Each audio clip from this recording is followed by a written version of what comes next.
के भटनागर और आप देख रहे हैं राजस्थान मोर्चा न्यूज चैनल। देश विदेश की ताजा खबरें देखने के लिए हमारे यूट्यूब चैनल को अभी सब्सक्राइब कीजिए। हमारे राजस्थान मोर्चा न्यूज चैनल में पत्रकार बनकर आप पा सकते हैं 5 से 25 हजार रूपए महीना फिक्स सैलरी। तो फिर देर किस बात की, उठाए अपना फोन और मिलाए हमारा नंबर। आप देख रहे हैं राजस्थान मोर्चा न्यूज चैनल। महाराष्ट्र अकोला से मैं गणेश वाड़ेकर। आज हम आए मुर्जापुर में। अकोला मुर्जापुर के शिवसेना के तालुका प्रमुख दीपक पाटिल दंडाले से नाशिक की मालेगांव पुलिस में की पूछताछ।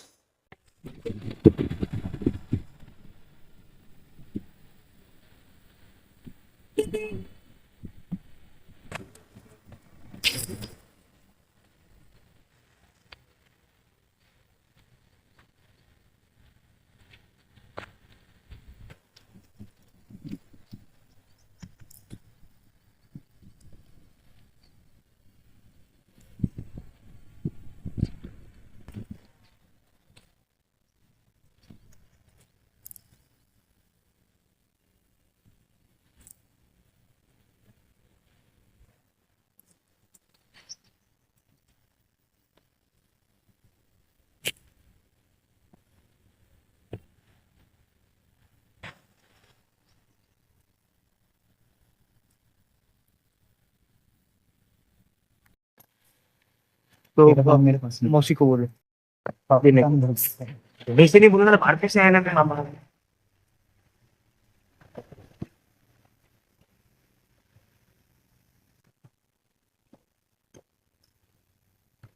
ग्रे कलर की गाड़ी है।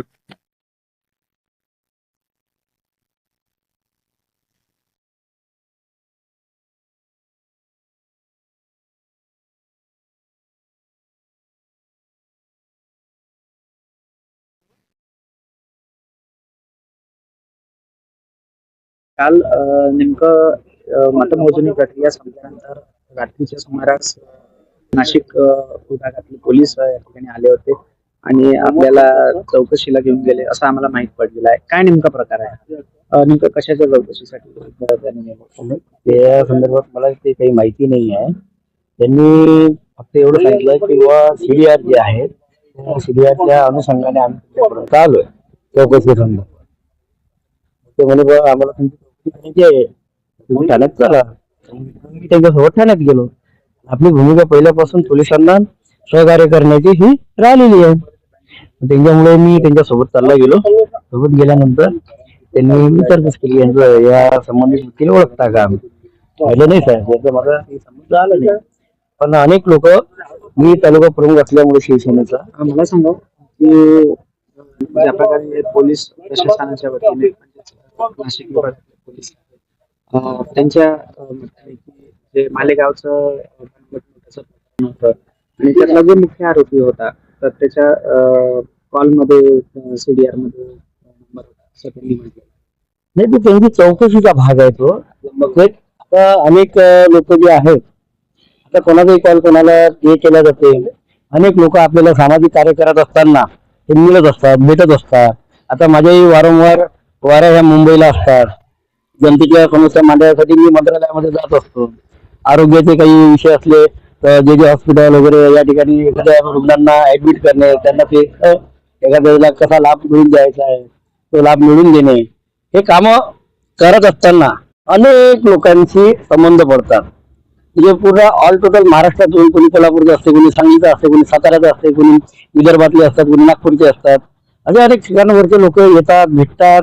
कोणाचा कॉन्टॅक्ट नंबर सेव्ह केला जातो, कोणाचा नाही केला जात। ते एखाद्याने कॉल केलाही असेल आणि त्या अनुषंगाने ते माझ्याकडे चौकशीसाठी आले होते। त्यांनी सांगितलं यांचा तुमचा काही संबंध आहे सांगा, आणि ते एवढ्या संदर्भात फक्त त्यांनी मला विचारपूस केली।